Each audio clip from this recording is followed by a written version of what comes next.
యేసయ్య పరిశుద్ధ నామమునకు మహిమ కలుగును గాక. యేసయ్య నామములో మీ అందరికీ నా వందనాలు. యేసుక్రీస్తు ప్రభువు మహాకృపను బట్టి మరొక మంగళవారం దినం స్త్రీలముగా అనేకుల నిమిత్తం ప్రార్థించడానికి, నశించిపోయే ఆత్మల పట్ల భారం కలిగి వారి రక్షణార్థం దేవుని సన్నిధిలో మొరపెట్టుకోవడానికి, దేశ క్షేమం కొరకు ప్రార్థించడానికి యేసుక్రీస్తు ప్రభువు మనకిచ్చినటువంటి గొప్ప అవకాశం. ఈ దినమున మనం ధ్యానించేటువంటి వాక్య భాగం యెహోషువ గ్రంథము 2వ అధ్యాయము మొదటి 2 వచనాలు గమనించినట్లయితే, నూను కుమారుడైన యెహోషువ వేగుల వారైన ఇద్దరు మనుషులను పిలిపించి, మీరు పోయి ఆ దేశమును ముఖ్యంగా యెరికోను చూడని వారితో చెప్పి, షిత్తీము వద్ద నుండి వారిని రహస్యముగా పంపెను. వారు వెళ్ళి రాహాబు అను ఒక వేశ్య ఇంట చేరి అక్కడ దిగగా, దేశమును వేగు చూచుటకును ఇజ్రాయేళ్ల యొద్ద నుండి మనుషులు రాత్రివేళ ఇక్కడికి వచ్చిరని యెరికో రాజునకు వర్తమానం వచ్చెను. మహాపరిశుద్ధుడైన తండ్రి, ప్రేమంటి యేసయ్య, వాక్య భాగం ద్వారా మాతో మాట్లాడండి. వాక్యంలో ఉన్నటువంటి సత్యములను గ్రహించినట్లుగా నీ కృపను మాకు అనుగ్రహించండి. వినువారును గ్రహించుటకు నీ కృప దయచేయమని యేసునామమున అడుగుచున్నాం తండ్రి, ఆమేన్. ఈ దినమున మనం ధ్యానించేటువంటి స్త్రీ రాహాబు అను ఒక వేశ్య. ఈమె యెరికో పట్టణమునకు చెందినటువంటి స్త్రీ. ఇజ్రాయేలు ఐగుప్తు దేశం నుండి బయలుదేరినప్పుడు వారికి మోషే నాయకత్వం వహించాడు. మోషే చనిపోయిన తర్వాత యెహోషువను దేవుడు నిలబెట్టాడు. మోషే 120 సంవత్సరముల ఈడు గలవాడై చనిపోయెను. ద్వితీయోపదేశకాండము 34వ అధ్యాయము 9వ వచనంలో చూసినట్లయితే, మోషే తన చేతులను నూను కుమారుడైన యెహోషువ మీద ఉంచి ఉండెను గనుక అతడు జ్ఞానాత్మ పూర్ణుడయ్యెను. కాబట్టి ఇజ్రాయిలు అతని మాట విని యెహోవా మోషేకు ఆజ్ఞాపించినట్లు చేసిరి. మోషే చనిపోయే ముందు యెహోషువ మీద తన చేతులుంచినప్పుడు జ్ఞానాత్మ పూర్ణుడుగా యెహోషువ నింపబడ్డాడు. మోషే తర్వాత యెహోషువను నాయకుడిగా దేవుడు నిలబెట్టాడు. నిలబెట్టి దేవుడు అతనితో మాట్లాడినటువంటి మాటలు చూడండి. యెహోషువ గ్రంథం 1వ అధ్యాయము 5వ వచనంలో, నీవు బ్రతుకు దినములన్నిటిను ఏ మనుషుడును నీ ఎదుట నిలవకయుండును. నేను మోషేకు తోడై ఉండినట్లు నీకును తోడై ఉండెదను. నిన్ను విడువను, నిన్ను ఎడబాయను. నిబ్బరము కలిగి ధైర్యముగా ఉండుము. వారికిచ్చేదనని నేను వారి పితరులతో ప్రమాణం చేసిన ఈ దేశమును నిశ్చయముగా నీవు ఈ ప్రజల స్వాధీనం చేసేదవు. ఈ విధంగా యెహోషువను ఇజ్రాయేళ్లకు నాయకుడిగా దేవుడు నియమించాడు. వీరు మరి ఇంకా కానాను యాత్రలో ఉన్నారు, అరణ్య యాత్రలో ఉన్నారు. ఇంకా మార్గ మధ్యంలో యెరికో పట్టణము దాటిపోవలసినటువంటి సమయం వచ్చింది. వీరు ఏ ప్రాంతమైనా ఏ పట్టణమైనా దాటిపోవాలంటే ఆ పట్టణంలో ఉన్నటువంటి వారు ఎటువంటి వారు, ఎవరు, వారి గురించినటువంటి అవగాహన వీరికి రావాలని ముందుగానే వేగుల వారిని పంపించి ఆ ప్రాంతం యొక్క సరిహద్దులను, ఆ ప్రాంతం యొక్క రాజును, పరిస్థితులన్నిటిని కూడా తెలుసుకోవడానికి వేగు చూసేటువంటి వారిని పంపించేటువంటి వారు. ఈ విధంగా మరి యెహోషువ భక్తుడు ఏం చేశాడంటే, ఇద్దరు మనుషులను యెరికో పట్టణమునకు వేగు చూసేవారిగా పంపించాడు. ఈ ఇద్దరు కూడా మరి ఎక్కడ దిగారంటే చూడండి, మీరు పోయి ఆ దేశమును ముఖ్యంగా యెరికోను చూడని వారితో చెప్పి షిత్తీము వద్ద నుండి వారిని రహస్యంగా పంపెను. 2వ అధ్యాయంలో మనం ఈ విషయాన్ని గమనించగలం. వారు వెళ్ళి రాహాబు అను ఒక వేశ్య ఇంట చేరి అక్కడ దిగగా, దేశమును వేగు చూచుటకు ఇజ్రాయేలు యొద్ద నుండి మనుషులు రాత్రివేళ ఇక్కడికి వచ్చిరని యెరికో రాజునకు వర్తమానం వచ్చెను. అక్కడ ప్రాకారం మీద కట్టబడినటువంటి ఒక వేశ్య యొక్క గది అక్కడ ఉండేది. ఆ వేశ్య ఇంటికి ఈ ఇద్దరు మనుషులు వేగు చూసేటువంటి వారు అక్కడికి వచ్చారు. ఎక్కడ ఉన్నప్పటికీ కూడా ఇజ్రాయేళ్లను, హెబ్రీయులను మరి ప్రజలు గుర్తుపట్టేటువంటి వారు. వారి యొక్క వేషము, వారి యొక్క ఆకారము, వారి యొక్క వేష భాషలను బట్టి, వారి యొక్క రూపము, వారి యొక్క రంగును, వారి యొక్క భాషా విధానాన్ని బట్టి వీరు ఇజ్రాయేలు అని గుర్తించేటువంటి వారు. అటువంటి పరిస్థితుల్లో ఇద్దరు మనుషులు ఎరికో పట్టణంనకు వచ్చారు.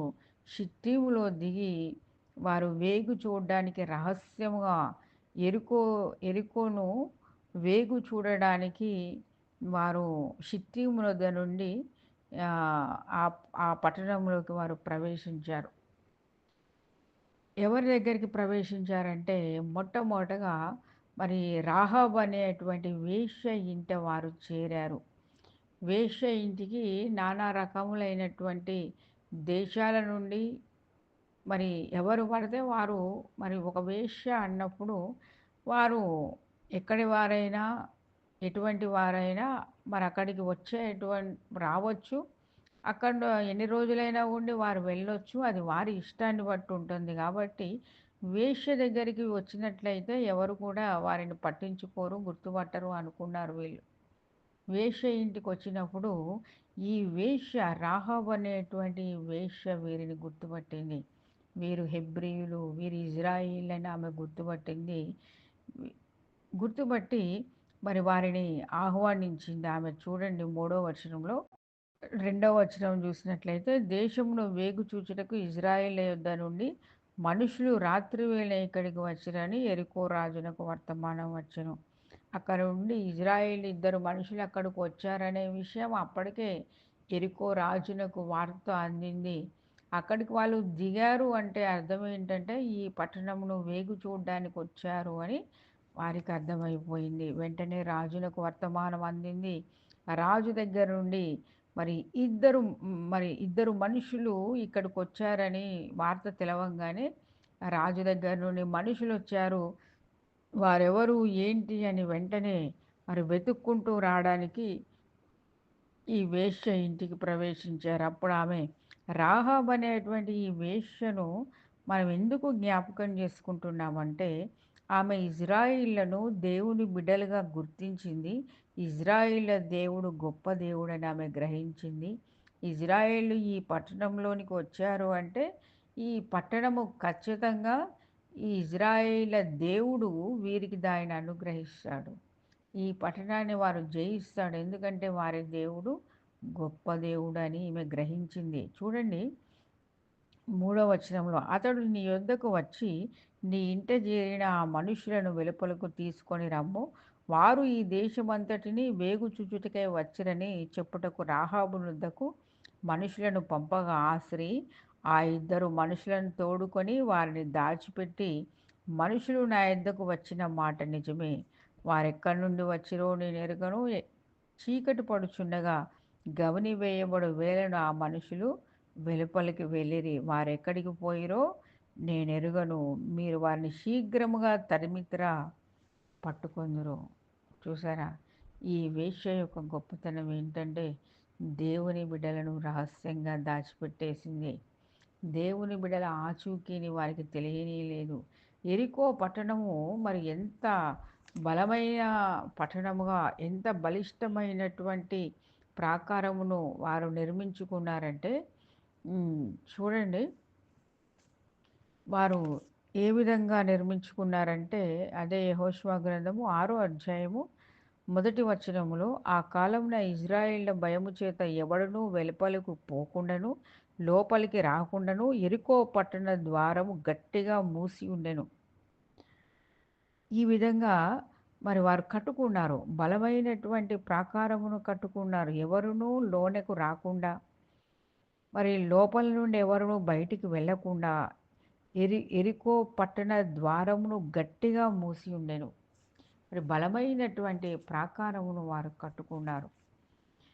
ఇజ్రాయేలు ఆ పట్టణము దాటడానికి కూడా అవకాశం లేకుండా ఉంది. వారు ఆ పట్టణాన్ని దాటాలంటే ఆ ప్రాకారమును దాటిపోవాల్సిందే. కానీ ఆ ప్రాకారము చాలా పటిష్టవంతంగా కట్టబడి ఉంది. అప్పుడు మరి ఈ ఇజ్రాయేలును రాహాబ్ అనేటువంటి వేశ్య వారిని ఎంతో జాగ్రత్తగా రహస్యంగా వారిని ఆమె దాచిపెట్టింది. వారిని వెతకడానికి వచ్చినటువంటి యెరికో పట్టణస్థులకు ఆమె ఏమని చెప్పిందంటే వారు వచ్చారు అనేటువంటి మాట వాస్తవమే. కానీ వారు ఎక్కడి నుండి వచ్చారో వారు ఎక్కడికి వెళ్ళారో మాకు తెలియదు. ఒకవేళ మరి మీరెళ్తే ఇప్పుడే వారిని పట్టుకుంటారేమో! మరి వారిని తరిమినట్లయితే వారిని ఒకవేళ మీరు పట్టుకోగలుగుతారేమో! మరి వెళ్ళండి అని ఆమె ఎంతో జ్ఞానముతో, వివేకంతో మరి వారికి సమాధానం ఇచ్చినట్లుగా మనం చూస్తున్నాం. చూడండి రెండో అధ్యాయము 4 వచనం. ఆ స్త్రీ ఆ ఇద్దరు మనుషులను తోడుకొని వారిని దాచిపెట్టి, మనుషులు నా యొద్దకు వచ్చిన మాట నిజమే. వారెక్కడి నుండి వచ్చిరో నేనెరుగను. చీకటి పడుచుండగా గవిని వేయబడు వేళను ఆ మనుషులు వెలుపలికి వెళ్ళిరి. ఆ మనుషులు చీకటి పడుతుండగా గవిని వేయబడు వేళను ఆ మనుషులు వెలుపలికి వెళ్ళిపోయారు. వారెక్కడికి పోయిరో నేనెరుగను. మీరు వారిని శీఘ్రముగా తరిమితిరా పట్టుకొందురు అని చెప్పి, తన మిద్దె మీదికి ఆ ఇద్దరిని ఎక్కించి దాని మీద రాశివేసియున్న జ జనుప కట్టెలో వారిని దాచిపెట్టెను. ఆ మనుషులు యొర్దాను దాటు రేవుల మార్గముగా వారిని తరిమిరి. తరమబోయిన మనుషులు బయలు వెళ్ళిన తోడనే గవిని వేయబడెను. వీరిని తరమడానికి వెళ్ళినటువంటి మనుషులు ఆ గేటు దాటి బయటికి వెళ్ళిపోయిన తర్వాత గేటు వేయబడింది. అప్పుడు ఈమె దాచిపెట్టినటువంటి ఆ ఇద్దరు మనుషుల యొద్దకు వచ్చి మిద్దె మీదికి ఎక్కి, వారున్నటువంటి మిద్దె మీదికి ఎక్కి వారితో ఆమె ఏమని మాట్లాడుతుందో చూడండి. యెహోషువ గ్రంథం 2వ అధ్యాయము 9వ వచనంలో, యెహోవా ఈ దేశమును మీకిచ్చుచున్నాడనియు, మీ వలన మాకు భయం పుట్టుననియు, మీ భయము వలన ఈ దేశ నివాసులకు ధైర్యము చెడుననియు నేనెరుగుదును. చూసారా? యెహోవా ఈ దేశాన్ని మీకిచ్చుచున్నాడని, మీ వలన మాకు భయము పుట్టుననియు, మీ భయము వలన ఈ దేశ నివాసులకు ధైర్యము చెడుననియు నేనెరుగుదును. చూడండి. ఈమె ఈమె దగ్గరికి అనేక మంది మనుషులు ఆమె దగ్గరికి వస్తూ ఉంటారు. ఏ దేశం గురించి, ఏ దేశం యొక్క పరిస్థితుల గురించి, ఏ దేశంలో ఉన్నటువంటి మనుషులు ఎటువంటి వారో, ఏ దేవుడు గొప్పవాడో, అసలు ఇజ్రాయేల్ అంటే ఎవరో, ఆయన ఎటువంటి అద్భుతాలు చేస్తున్నాడో, వారి దేవుడు ఏ విధంగా వారిని కాపాడుతున్నాడో అనేక విషయాలు ఈమె వింటా ఉంది. కాబట్టి ఇజ్రాయేలీయుల దేవుడు యెహోవా దేవుడు. ఈ ఇజ్రాయేలీ పట్టణం మీదకి వచ్చారు అంటే ఖచ్చితంగా ఈ దేశము మరి వారికి వారికి దక్కుతుంది. వారే ఈ దేశం మీద జయాన్ని పొందుకుంటారు అని ఆమె చెప్తుంది.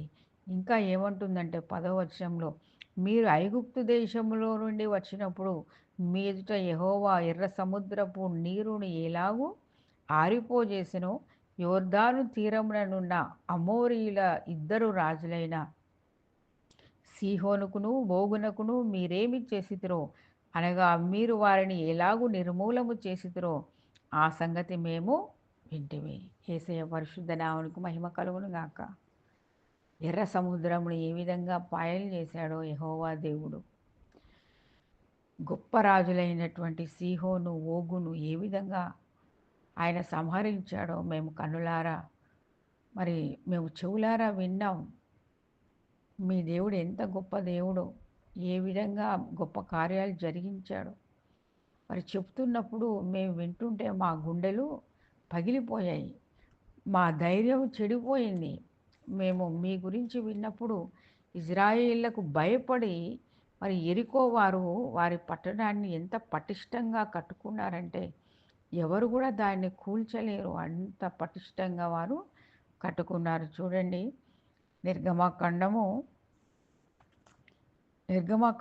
12వ అధ్యాయము 29వ వచనంలో మనం చూసినట్లయితే, అర్ధరాత్రి వేళ జరిగినదేమన్నా సింహాసనం మీద కూర్చున్న ఫరో మొదలుకొని చెరసాలలో ఉన్న ఖైదీ యొక్క తొలిపిల్ల వరకు ఐగుప్తు దేశమందలి తొలిపిల్లనందరినీ, పశువుల తొలిపిల్లలన్నిటినీ యెహోవా హతము చేసెను. చూసారా? యెహోవా హతము చేసెను. ఫరో మొదలుకొని పశువుల తొలిపిల్లలనన్నిటినీ యెహోవా హతము చేసెను. ఆ రాత్రి ఫరోయు అతని సేవకులందరూ ఐగుప్తీయులందరూ లేచినప్పుడు శవము లేని ఇల్లు ఒకటైనను లేకపోయినందున ఐగుప్తులో మహాఘోష పుట్టెను. ఈ విధంగా ఐగుప్తు దేశంలో నుండి ఇజ్రాయేళ్లను బయటికి తీసుకొచ్చినటువంటి దేవుడు మరి ఫరో దేశంలో ఉన్నటువంటి ఫరో ఇంటిని మొదలుకొని మరి ప్రతి ఇంటి వారి తొలి పిల్లలను హతమైపోయినట్లుగా మనం చూడగలుగుతున్నాం. ఈ విధంగా ఇజ్రాయేలును ఐగుప్తు దేశంలో నుండి మరి బయటకు వచ్చే విధంగా ఫరోతో దేవుడు మాట్లాడి, ఫరో ఏమన్నాడంటే, వెళ్ళండి, ఇజ్రాయేలు మోషే మాట చొప్పున చేసి ఐగుప్తీయుల యుద్ధ నుండి వెండి నగలను, బంగారు నగలను, వస్త్రములను అడిగి తీసుకొని యెహోవా ప్రజల ఎడల ఐగుప్తీయులకు కటాక్షము కలగజేశాను గనక వారు వారికి కావలసిన వాటిని ఇచ్చిరి. అట్లు వారు ఐగుప్తును దోచుకొనిరే.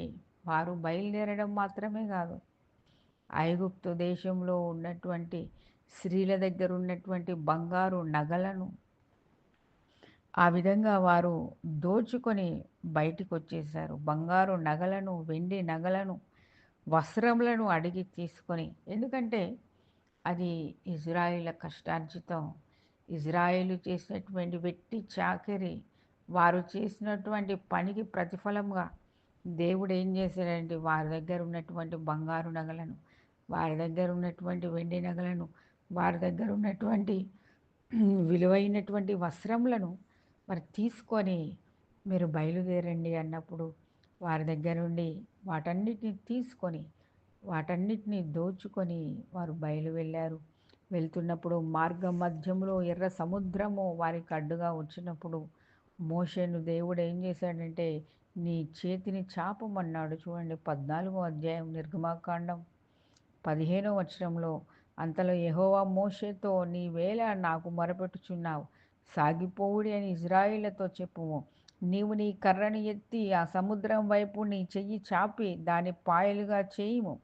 అప్పుడు ఇజ్రాయేలు సముద్రం మధ్యను ఆరిన నేల మీద నడిచిపోవుదురు. ఈ విధంగా మరి సముద్రాన్ని పాయలుగా చేసినటువంటి దేవుడు, అంత గొప్ప దేవుడు మీ దేవుడు. మీ దేవుడు చేసినటువంటి కార్యములు ఎంతో ఉన్నతమైనవి, ఎంతో అద్భుత కార్యాలు, ఆశ్చర్య కార్యములు కనుక ఎరికో పట్టణ వాసులు భయపడి మరి ఆ పట్టణము చుట్టూ కూడా మరి ఎంతో పటిష్టమైనటువంటి గోడను కట్టుకున్నారు. అప్పుడు దేవుడు వారికి ఏమని చెప్పాడంటే,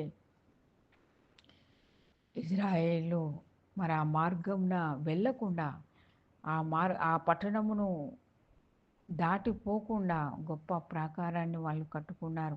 ఇంకా ఆమె ఏమన్నదంటే, ఎర్ర సముద్రాన్ని పాయలు చేసినటువంటి దేవుడు అంత మాత్రమే కాదు, యొర్దాను తీరం ఉన్న అమోరీల ఇద్దరు రాజులైన సీహోనును ఓగును మీరేమి చేసిద్రో, అనగా మీరు వారిని ఎలాగూ నిర్మూలము చేసిద్రో ఆ సంగతి మేము వింటిమి. సీహోను ఓగు ఎవరు ఏ విధంగా వీరిని హతము చేశారంటే చూడండి, సంఖ్యాకాండము 23వ అధ్యాయము,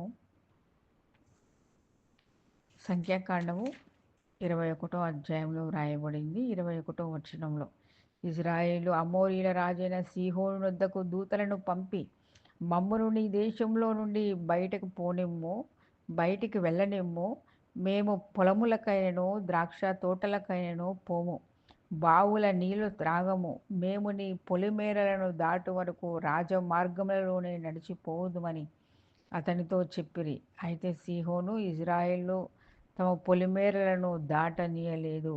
మరియు సీహోను తన సమస్త జనమును కూర్చుకొని ఇజ్రాయేలును ఎదుర్కొనుటకు అరణ్యమునకు వెళ్ళి, చూసారా అయ్యా, నీ పట్టణము మీదుగా మార్గంలో మేము నడిచి వెళ్తాం, నీ పొలాలను ముట్టుకోం, నీ ఆస్తులను ముట్టుకోం, నీ బావులలో ఉన్నటువంటి నీటిని మేము త్రాగము, మార్గంలో మేము వెళ్తాము, మాకు దారి ఇవ్వండి అని ఇజ్రాయేలు అమోరీల రాజైనటువంటి సీహోనును అడిగినప్పుడు వారు ఆ మార్గములో వారిని పోనీయక అమోరీయుల రాజు సీహోను వారి ఇజ్రాయేళ్ల మీద తిరుగుబాటు చేశాడు.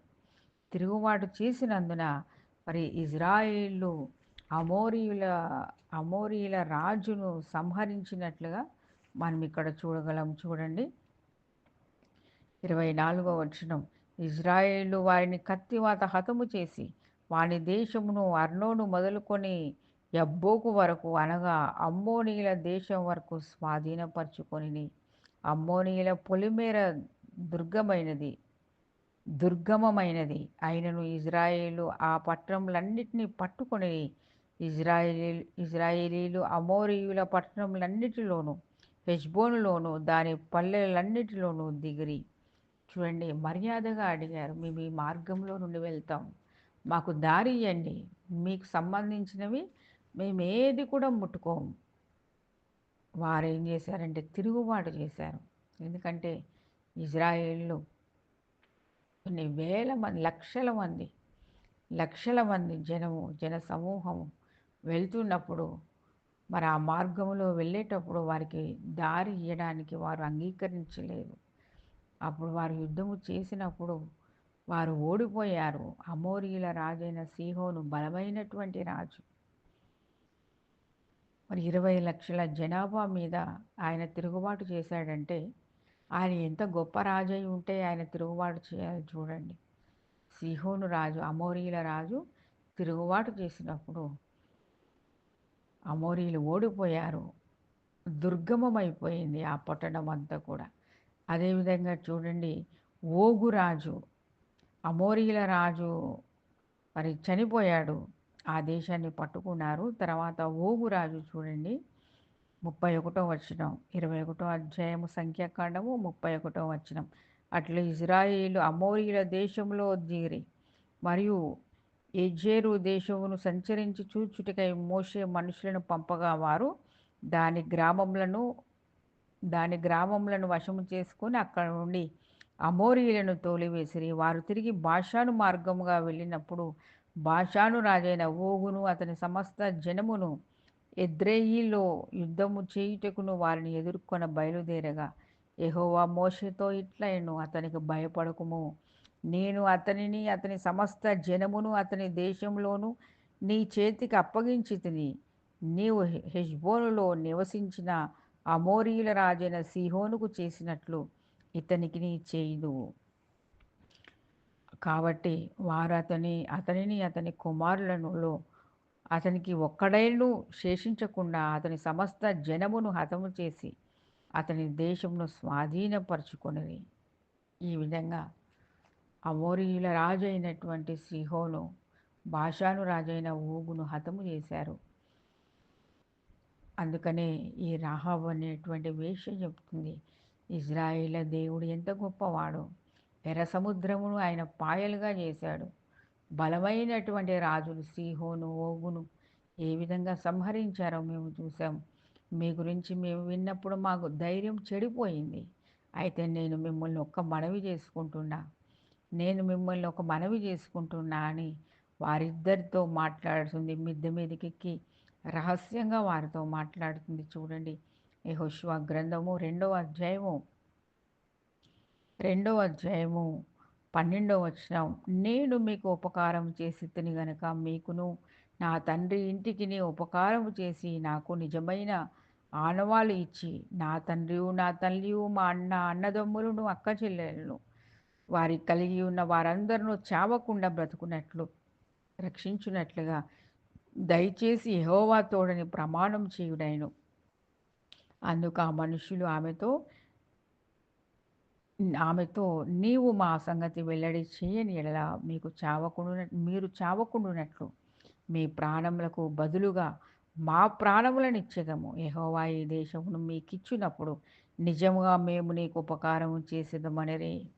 మీ దేవుడు గొప్పవాడు గనుక, నేను మీకు ఉపకారం చేశా గనుక నాకును మీరు ఉపకారం చేయండి. ఎందుకంటే ఈ దేశం మీదకి వచ్చి మీరు యుద్ధము చేసి ఈ దేశాన్ని జయించినప్పుడు నన్ను, నా తండ్రిని, నా తల్లిని, నా బంధువులను, నా రక్త సంబంధికులందరికీ ఏ హాని చేయకండి అన్నప్పుడు వారు కూడా మాట ఇచ్చారు, మేము కూడా నీకు మేలు చేస్తాం.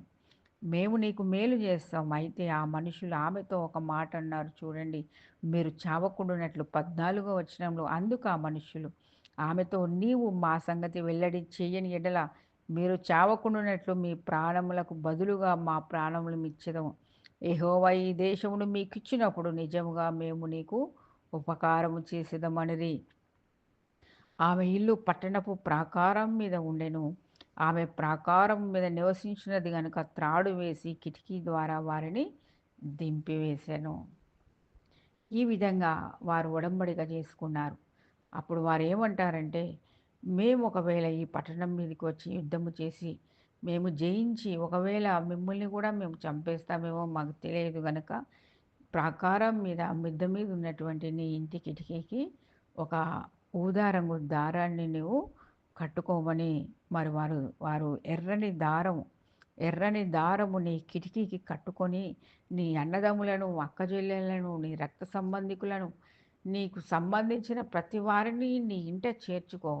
నీ కిటికీకి ఒక ఎర్రని దారము కట్టుకోమని మరి వారు చెప్పినప్పుడు ఆమె అదే విధంగా ఆమె కిటికీకి ఎర్ర దారాన్ని కట్టుకుంటుంది. అప్పుడు ఆమె ఏ విధంగా వీరికి ఉపకారం చేసిందో, వారు కూడా ఈమెకి ఉపకారం చేయడానికి ఒడంబడిక చేసుకుంటారు. అదేవిధంగా ఆమె కిటికీ నుండి మరి త్రాడు వేసి వారిని క్రిందికి దించేసి, 3 దినములు మీరు ఎక్కడైనా దాక్కొని వెళ్ళండి. మిమ్మల్ని తరమబోయినటువంటి వారు మరి వెనక్కి తిరిగి వచ్చే సమయమైంది. కాబట్టి వారు వచ్చేసిన తర్వాత మీరు వెళ్ళండి అన్నప్పుడు, వారు అదే విధంగా 3 దినములు మరి అక్కడ ఆగిపోయి, వారిని తరమబోయిన వారు తిరిగి వచ్చిన తర్వాత వీరు తిరిగి యెహోషువ దగ్గరికి వెళ్ళి సంగతులన్నీ చెప్పి, ఈ విధంగా రాహాబు అనేటువంటి వేశ్య ఆమెకి ఏ విధంగా వారికి సహకరించిందో, ఏ విధంగా ఉపకారం చేసిందో, ఏ విధంగా వారిని రహస్యంగా దాచిపెట్టిందో, వారు చేసుకున్న ఒడంబడిక ఏంటో మరి యెహోషువకు తెలియజేసినప్పుడు, మరి అదే విధంగా ఆమె పట్ల వారు ఉపకారం చేస్తారు. యెహోషువ మరి జనులందరూ కూడా బయలుదేరి వారు దాటి వస్తున్నటువంటి సమయంలో 6వ అధ్యాయంలో చూడండి. యెహోషువ గ్రంథం 6వ అధ్యాయము. వారు ఇజ్రాయేలీలు ఎరికో పట్టణం మీదకి వచ్చినప్పుడు దేవుడు వారికి ఏ విధంగా సెలవిస్తాడంటే, మీరు మీరందరూ చూడండి 6వ అధ్యాయము 3వ వచనం, మీరందరూ యుద్ధ సన్నద్ధులై పట్టణమును ఆవరించి ఒక మారు దాని చుట్టూ తిరగవలెను. ఆ విధంగా 6 రోజులు తిరగండి. 7వ రోజు మాత్రం 7 సార్లు మరి మందసమును పట్టుకునే యాజకులు, 7గురు యాజకులు పొట్టేలు కొమ్ములను ఊదుచుండగా మందసమును పట్టుకుని యాజకులు వారి వెంట వెళ్తూ ఉండాలి. 7వ దినమున రోజుకొక మారు తిరగండి. 7వ దినమున 7 మారులు బూరలను ఊదుకుంటూ దాని చుట్టూ 7 మార్లు తిరగండి అన్నప్పుడు వారు అదే విధంగా చేశారు. 7 మార్లు తిరిగిన తర్వాత వారు మరి యాజకులు బూరలు ఊదుతున్నప్పుడు జనులందరూ కూడా కేకలు వేయమని చెప్పాడు. చూడండి 10వ వచనంలో, మరియు యెహోషువ, మీరు కేకలు వేయుడని నేను మీతో చెప్పు దినం వరకు మీరు కేకలు వేయవద్దు, మీ కంఠధ్వని వినబడనీయవద్దు, మీ నోట నుండి ఏ ధ్వనియు రావద్దు, నేను చెప్పునప్పుడే మీరు కేకలు వేయవలనని జనులకు ఆజ్ఞ ఇచ్చెను. అట్లు యెహోవా మందసమును ఆ పట్టణమును చుట్టుకొని ఒక మారు దాని చుట్టూ తిరిగిన తర్వాత వారు పాలెంలో చొచ్చి రాత్రి పాలెంలో గడిపిరి. ఈ విధంగా ఒక రోజు తిరుగుతారు, రెండో రోజు, మూడో రోజు, మరి 6 సార్లు తిరిగిన తర్వాత 6 రోజులు. 7వ దినమున వారు ఉదయమున చీకటితోనే 15వ వచనంలో, 7వ దినమున వారు ఉదయమున చీకటితోనే లేచి 7 మార్లు ఆ ప్రకారం తిరగగానే పట్టణము చుట్టూ తిరిగిరి. ఆ దినమున మాత్రమే ఆ దినమున మాత్రమే వారు 7 మార్లు పట్టణము చుట్టూ తిరిగిరి. 7వ మారు యాజకులు బూరలు ఊదగా యెహోషువ జనులకు ఇలాగ ఆజ్ఞ ఇచ్చెను, కేకలు వేయుడి, యెహోవా ఈ పట్టణమును మీకు అప్పగించుచున్నాడు. ఈ పట్టణమును దీనిలో ఉన్నది యావత్తును యెహోవా వలన శపింపబడెను. రాహాబను వేశ్య మనం పంపిన దూతలను దాచిపెట్టెను గనక ఆమెయు ఆ ఇంటనున్న వారందరూ మాత్రమే బ్రతుకుదురు. చూసారా? ఈ విధంగా ఏడో రోజు 7 మారులు పట్టణము చుట్టూ తిరిగి మరి కేకలు వేసినప్పుడు బూరలు ఊదుతున్నారు యాజకులు, జనులు కేకలు వేస్తూ ఉన్నారు. ఎరికో గోడలు కూలిపోయాయి. మరి ఆ విధంగా కూలిపోయినటువంటి ఆ ధ్వని విన్నప్పుడు ప్రజలు ఆర్భాటంగా కేకలు వేయుచున్నారు. చూడండి 20వ వచనంలో, యాజకులు బూరలు ఊదగా ప్రజలు కేకలు వేసిరి. బూరల ధ్వని వినినప్పుడు ప్రజలు ఆర్భాటముగా కేకలు వేయగా ప్రాకారము కూలెను. యేసయ్య పరిశుద్ధ నామమునకు మహిమ కలుగును గాక. ప్రజలందరూ తమ ఎదుటికి చక్కగా పట్టణ ప్రాకారము ఎక్కి పట్టణమును పట్టుకొనిరి. వారు పురుషులనేమి, స్త్రీలనేమి, చిన్న పెద్దలందరినీ, ఎద్దులను, గొర్రెలను, గాడిదలను, ఆ పట్టణంలోని సమస్తమును కత్తివాత సంహరించిరి. ఈ విధంగా మరి ఆ పట్టణాన్ని వారు సంహరించుకొని, ఆ పట్టణము ప్రాకారము కూలిపోయినప్పుడు జనులందరూ ఆ పట్టణంలోనికి వెళ్ళి ప్రజలందరిని సంహరించారు. అయితే చూడండి 22వ వచనంలో, అయితే యెహోషువ ఆ వేశ్య ఇంటికి వెళ్ళి మీరు ఆమెతో ప్రమాణము చేసినట్లు ఆమెకు కలిగిన వారందరినీ అక్కడ నుండి తోడుకొని రండని దేశమును వేగు చూసిన ఇద్దరు మనుషులతో చెప్పగా, వేగుల వారైన ఆ మనుషులు పోయి రాహాబును, ఆమె తండ్రిని, ఆమె తల్లిని, ఆమె సహోదరులను, ఆమె కలిగిన వారందరినీ వెలుపలికి తోడుకొని వచ్చి ఆమె ఇంటి వారినందరినీ వారు వెలుపలకు తోడుకొని ఇజ్రాయేల పాలెం వెలుపట వారిని నివసింపజేసిరి. యేసయ్య పరిశుద్ధ నామమునకు మహిమ కలుగును గాక. చూసారా, రాహాబ్ అనేటువంటి వేశ్య దేవుని శక్తిని గ్రహించింది. ఇజ్రాయేలీల దేవుడు ఎవరో గ్రహించింది. తనను తన ఇంటి వారిని రక్షించుకోగలిగింది, కాపాడుకోగలిగింది. యెరికో పట్టణం నాశనమైపోయింది, కానీ యెరికో పట్టణంతో పాటు ఆమె ఇంటివారు, ఆమె రక్త సంబంధికులు నాశనం కాలేదు. క్రీస్తునందు ప్రియమైనటువంటి దేవుని బిడ్డలారా, దేవుని యందు విశ్వాసం ఉంచినప్పుడు మనం మాత్రమే కాదు, మనము, మన ఇంటివారు, మన బంధువులు, మన రక్త సంబంధికులందరూ కూడా క్షేమంగా ఉంటారు. జీవం కలిగినటువంటి దేవుణ్ణి ఎరిగిట ఎంతో ధన్యత. కాబట్టి ఆమె నేటి వరకు చూడండి 25వ వచనంలో, రాహాబను వేశ్య యెరికోను వేగు చూచుటకు యెహోషువ పంపిన దూతలను దాచిపెట్టి ఉండెను గనుక అతడు ఆమెను, ఆమె తండ్రి ఇంటి వారిని, ఆమె కలిగిన వారందరినీ బ్రతకనిచ్చెను. ఆమె నేటి వరకు ఇజ్రాయేళ్ల మధ్య నివసించుచున్నది. ఈ విధంగా ఆమె తన ఇంటి వారందరినీ కాపాడుకోగలిగింది. ఎందుకంటే దేవుని బిడలకు మేలు చేసింది, దేవుని బిడలను రహస్యంగా దాచిపెట్టింది. ఆ విధంగా ఆమె వారిని కాపాడినందున దేవుని బిడలకు ఉపకారం చేసింది.